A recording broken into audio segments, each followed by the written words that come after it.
Run, river, run, run through the hills. Run, river, run to the sea. Run, river, run to your place beneath the sun. Run, river, run over me. Hi, this is Jan Lewis. Welcome to be my guest. Today we have Meghan Soenes. Did I say that right? Soenes with us. It's a beautiful last name. And she has two very cool titles. She is the fundraising director for Haymakers for Hope. She's going to tell you all about it. And she's also the vice president for our company in Worcester called Boston Scientific, which deals with medical equipment and that type of thing. So it's pretty good. They're tying it in together. Welcome, Meghan. Thank you. Got behind a school bus. Yeah. We were wondering if she was okay. Meghan, how did you think up the title for Haymakers for Hope? What gave you to do that?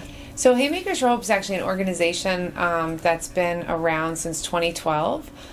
So this was my first year being part of that organization. So I signed up to be a part of their fundraising team, which involved raising a minimum amount of $7,500. I ended up raising close to $40,000, and also involved participating in an amateur charity boxing event. So that organization is founded by two really amazing people in the local community, and they take on people like me to be part of their organization. So the Haymakers are boxers, right? Yeah. Excuse me. So how did that all fit in with this?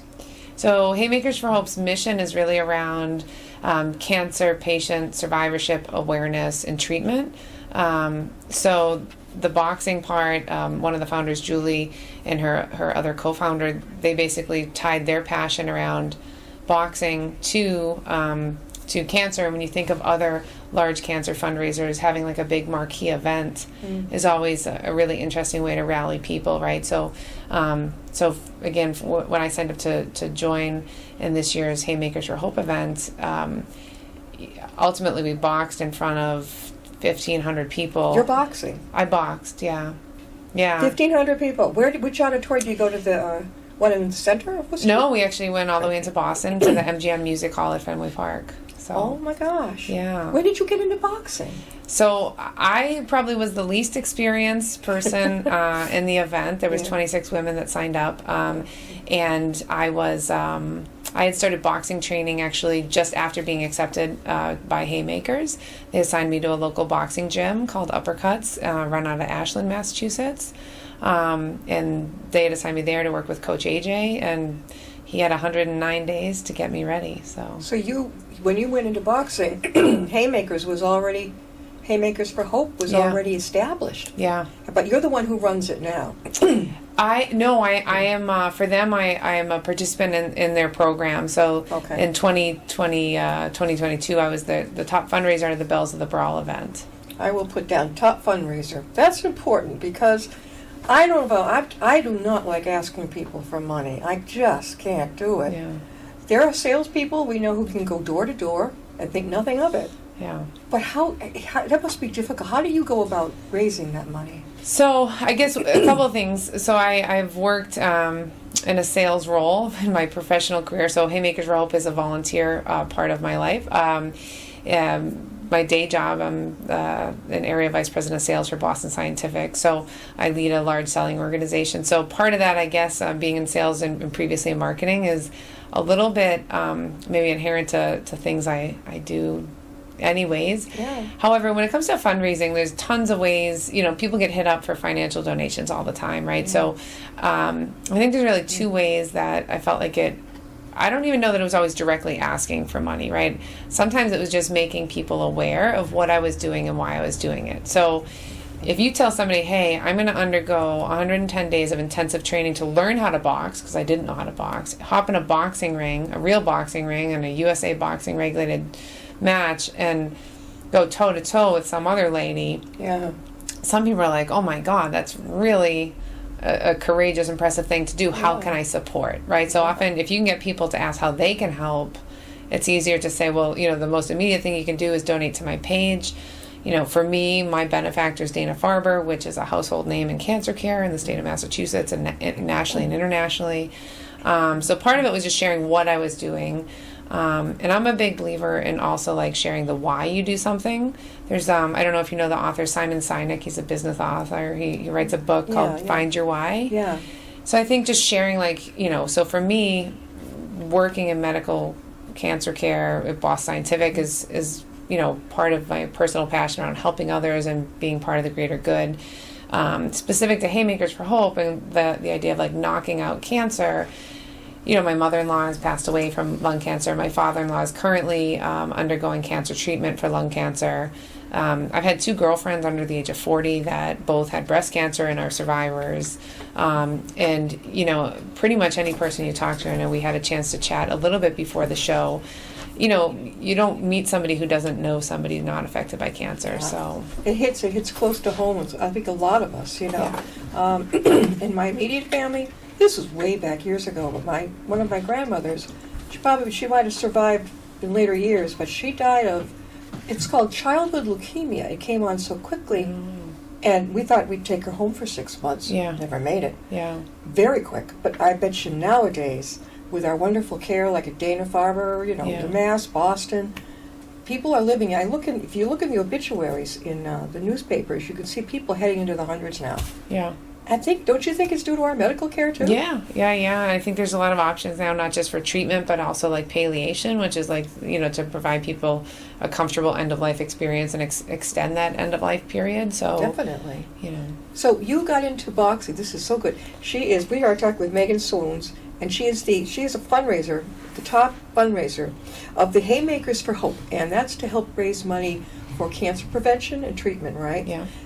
Have you ever had to go to a place like, have you ever gone to UMass and done a presentation there, that type of thing? So I haven't done anything at UMass related to my role at Haymakers for Hope.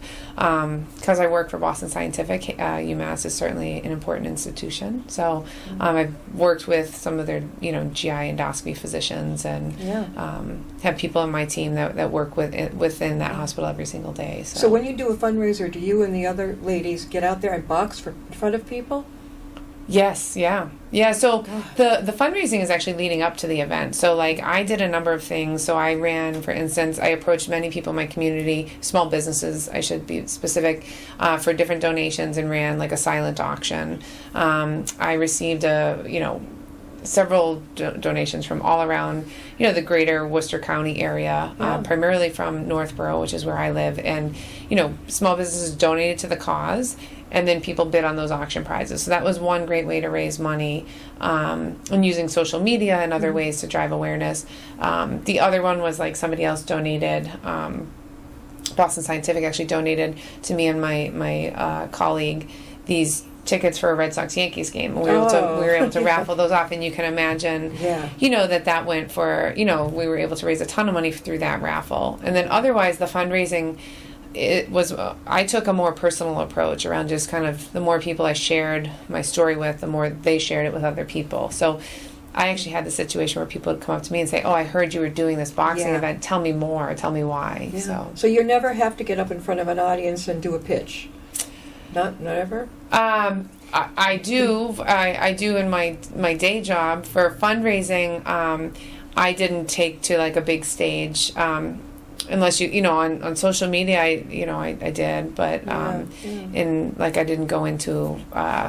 There wasn't really a forum. I mean, I guess for. Yeah, I would say probably not on a big stage or in like I took a more one-to-one personalized approach.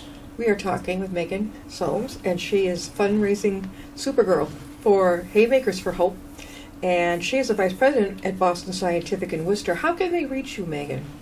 I can be reached by my email. My email's meg1016@gmail.com. And if somebody wants to volunteer with the Haymakers for Hope, they would contact you. They could contact me. I think the Haymakers for Hope is a phenomenal organization, and the haymakersforhope.com is their website, so it's super easy to find. They run events in Boston twice a year. One is a men's event, which is typically held in the spring, and the women's event just happened, which is held typically in the fall. So you can sign up to be notified if you're interested in taking on that challenge. And then they also run events in D.C. I know you have kind of listeners or watchers, I should say, from all over the place. So Washington, D.C., Philadelphia, New York City, and Denver, they also do events. So if you have people tuning in or friends or family, you don't have to be a boxer to do it. They train you.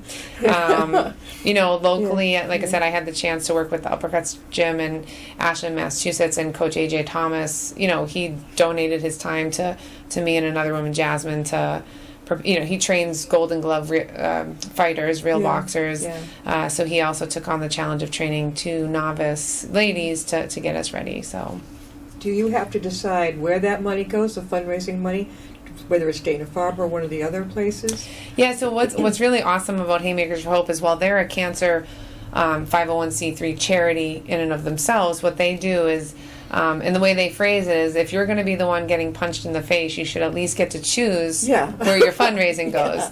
So any of the direct proceeds from your fundraising, the direct fundraising you do, you pick which cancer. It has to be a cancer-related charity. So that's going to be hard, though, the decision.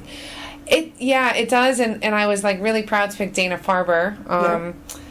For a lot of reasons, and I know there were some other women in the fight who picked maybe smaller ones where, if you can raise $20,000 for them, that's going to that's going to change that organization's trajectory. So, that's kind of the personal decision. Do you go large? Do you go small? But my colleague Jasmine, she also participated in this event. She was one of the fundraisers and boxers as well. She picked a smaller organization that actually helps people who are undergoing cancer treatment manage their day-to-day life, whether that's transportation or childcare or all the burdens that can happen, when you're I've heard about palliative care quite a bit. And it's excellent because it's like a little team that they're assigned, right? Yeah. And they're there to brighten your day or show you what do they do actually?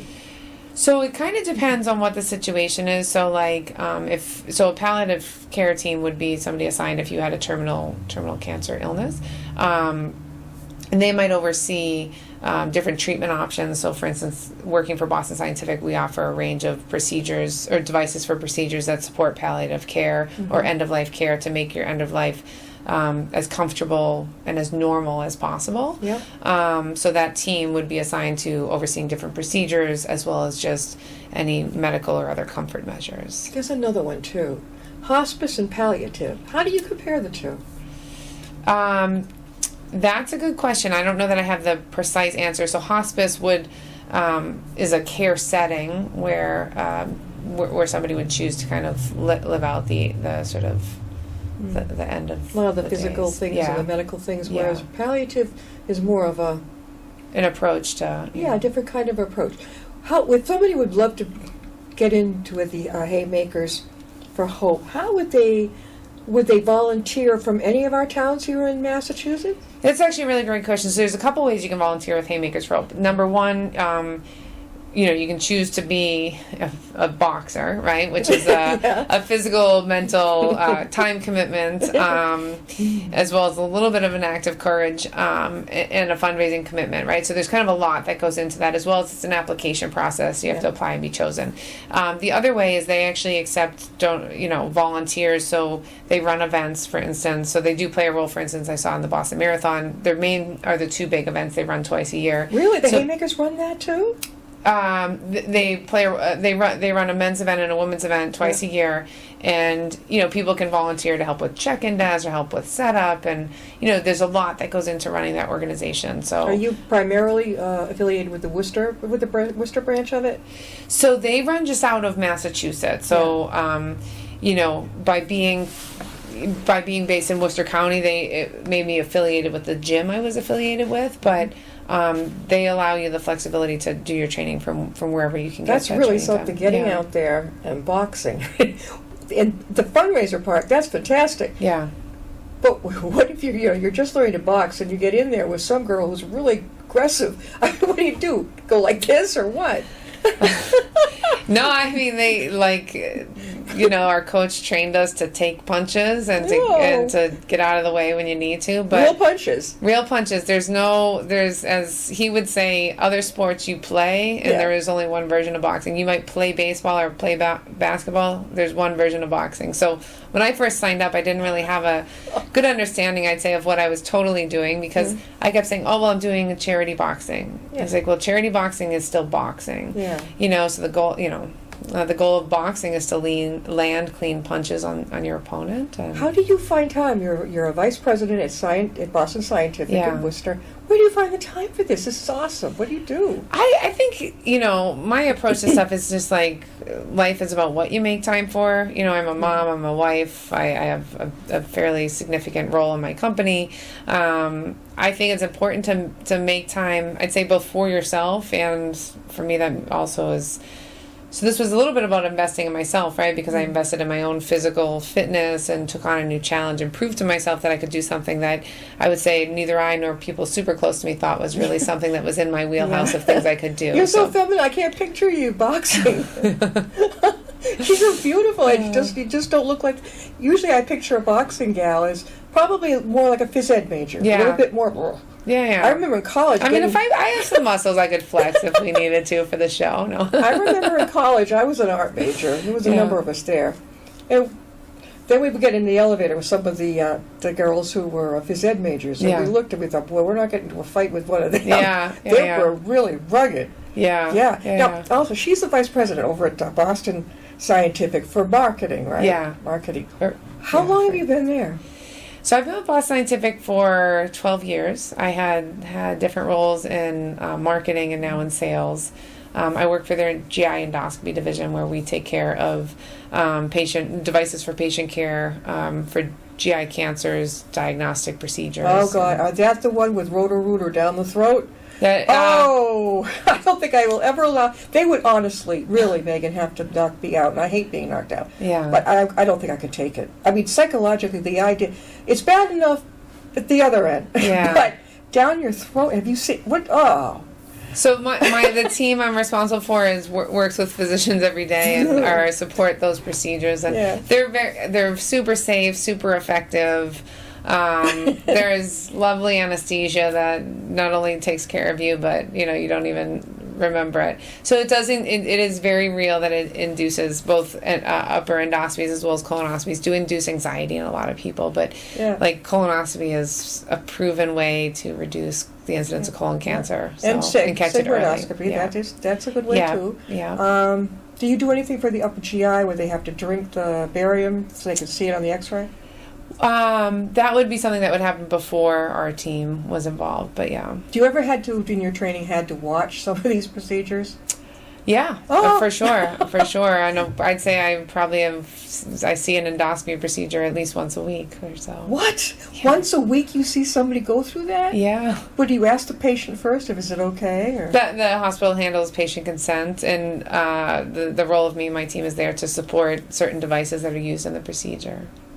All right, then you can answer my question. Okay, I don't think they so. can knock you out totally because with general, they have to intubate you. Yeah. So what do they give you, the strongest sedation they can find? So that the sedation protocol varies by hospital. Propofol, sometimes physician administered propofol or nurse administered propofol is pretty common. I've had it for foot surgery. I haven't myself had a colonoscopy yet, but it does the job. It does the job.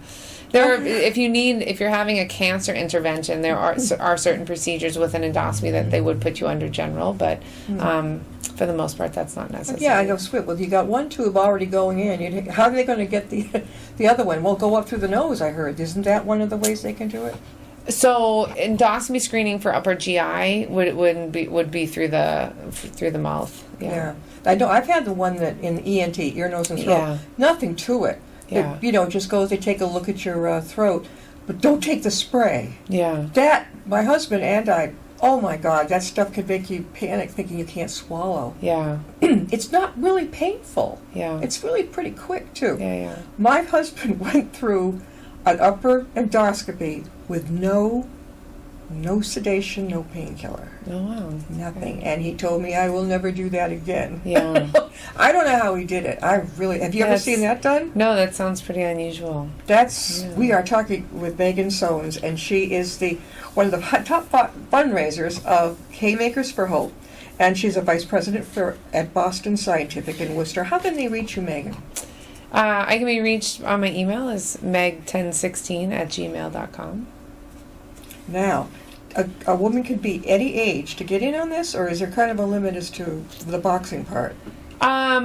To participate in Haymakers for Hope, I don't believe they have an upper age limit. For sure, they have you have to be an adult for sure. So there's a little bit of a lower age limit. This year's event, I think the youngest woman I was aware of was around 22 or 23, and the oldest woman was in her late 40s. A girlfriend of mine participated in Haymakers for Hope, and she was actually in the year she participated also the top fundraiser for her group. They had a larger age range. They had some women in their late 50s. So what Haymakers does is they look to make a fair fight. So they look for people ideally they do it, they primarily do it based on weight and fitness level. And then, age and height do come into play a little bit. Where do you meet if somebody wanted to join you, as a volunteer participant? Where do you meet in Worcester? So Haymakers for Hope, we met really at the boxing gyms we were assigned to, and then at the big events. So there isn't like a standing meeting in Worcester County, for instance. But if somebody was expressed interest, and they got picked to be a boxer, they would get assigned to. If they're living here in Worcester County, they'd be assigned to a boxing gym, likely here. So I know that it's fundraising is quite a topic. Just listening to you two, I've learned so much that there are different ways to approach it. I think I was always raised to believe, well, we had salesmen in our family. You go door to door and you've got to ask.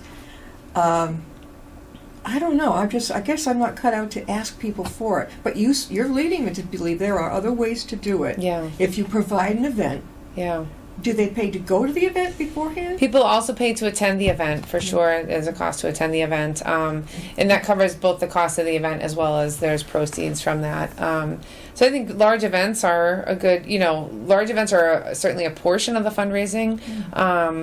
But a lot of it is done through direct donation where either individuals or businesses choose to give you money, right? So, and I think some of it is about, I don't want to say the how you ask or the way you ask or the way you position it, but for instance, I've mentioned I've approached many small businesses, including like DCU Bank, and that's the local credit union out of this county, and they chose to sponsor me at the event and made a generous donation of $500, right? So I'm not a special member. I don't have any special status at DCU, but when you look at their organization, they set aside certain amounts of money for charitable causes. And I just reached out and I explained, I was a member of their bank, and here's the fundraising topic and how I think it relates to their cause and their mission, and as a member of their community. And that was something they spent quite a bit of time and had a lot of follow-up questions, but ultimately made the decision. So that's amazing. The fact that you were a member in the bank, you had journey up there, that was a wonderful beginning to get into it. And then calmly talk with them about it, right? This is what we're doing. Do you have, is there a limit on how many people can be in it, Meghan? In Haymakers for Hope? Yeah. They usually, it's less than 30 per event. So the last couple, there's been 24 to 28 women, and in the men's event, the similar numbers. So it's more about it comes down to, because it is ultimately a marquee boxing event, how many boxing matches can you run in a single night? How long is the training for that? For the boxing? So officially, from the go time you get picked till the event, you have about 4 months. Mine was very specifically 109 days, because I was very short on time, so I was very aware of how many days it was. And then your training program is going to depend on who your coach is and what their training style is, your baseline fitness. So because I had done a lot of physical conditioning, but I really had never boxed before. My first 30 days, we spent a ton of time on just fundamentals and footwork and learning the basics of boxing. So we are talking with Meghan Soenes, and she is one of the top volunteer directors for Fundraiser for Haymakers for Hope. Boston. She is a vice president at Boston Scientific in Worcester. What do your kids think about what you do with the boxing? You have a boy and a girl, girl. I have a 12-year-old daughter. I think at first she was pretty indifferent, as I think many 12-year-olds are, to what their parents are doing. Yeah. I think for a little while my boxing schedule then intensified quite a bit, so it became a little disruptive to my home life, but we all managed through as a team. And then she was interested and supportive, right? So, I had these T-shirts made, kind of another way of, another fundraising approach was selling T-shirts for a slight markup, right? T-shirts and sweatshirts. So she was super proud to wear it to school. One day her school nurse called me about a minor incident, was like, oh, I heard you're participating in a boxing match. Yeah. She was certainly, as a 12-year-old maybe, she's not in my face going, oh, I'm so proud of you or anything really glowing, but, she would tell her friends about it and tell her teachers about it, so... Being a vice president in marketing, what is that like? Give me a day in the life of when you do something like that. Yeah, so I'm the vice president of sales for endoscopy at Boston Scientific, and I don't have a real typical day in the life. I have, I'd say in a typical month, I spend, 10 nights on the road, so I travel all around the United States. I meet with key customers. A big part of my role is, I'm responsible for 275 people in my organization, so a lot of my time is spent meeting with the local teams to make sure they have what they need to be successful, meeting with customers, physicians primarily, who do GI endoscopy procedures, taking care of patients. You do meet with the doctors, GI doctors. Yes, yeah, that's a big part of the role. And then I'd say more standard, like kind of corporate type roles around strategic planning and kind of making sure that our business is headed in the right direction for the next 1 to 3 years. It's great to have the doctors there because they know above everybody. Do they ever say, could you improve on this or that? Or? Of course. I mean, that's a big part, I think, of, Boston Scientific's a leading provider. We have the highest market share by leaps and bounds. And I think a big reason for that is not only the quality of our products, but also we listen, right? We take the feedback, and every year we're coming up with new improvements and new products. And the physicians certainly appreciate that because it helps make their job a bit easier. I know my GI and we had a great talk going back and forth. You know that thing for if people don't want, what is it now? If they don't want one or both of the GI things, that there's a pill you can swallow, and it's like a camera. Yeah. But the thing is, if they see something, you still have to go in for that. Yeah, so colonoscopy is still the gold standard in cancer detection. Yeah. But there are other alternatives. He says out those there. are coming. They're either here, or I guess insurance doesn't pay for the pill is kind of large, isn't it? Yeah. Oh, okay, you can't kind of put it in half. It's like you definitely wouldn't be breaking it in half. Have you seen somebody actually swallow it? Yeah, and then the camera procedures. Goes right down. Yeah. That's pretty. I think I might try that rather than roto-rooter. I really, really do. Psychologically, I don't know. People have their problems. I'd rather be awake during surgery. I have friends who look at me like, you're nuts. Yeah. Really? Thank you for being with us, Meghan. Yeah, well, Keep thank up you the for good having work. me. That's Thank really you. cool. We'll Thank see you so next much. time and be my guest.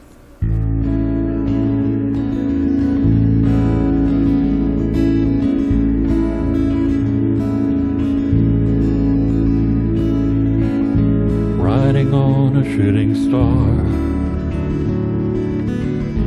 heading out toward a dream. Tomorrow's even closer than it seems.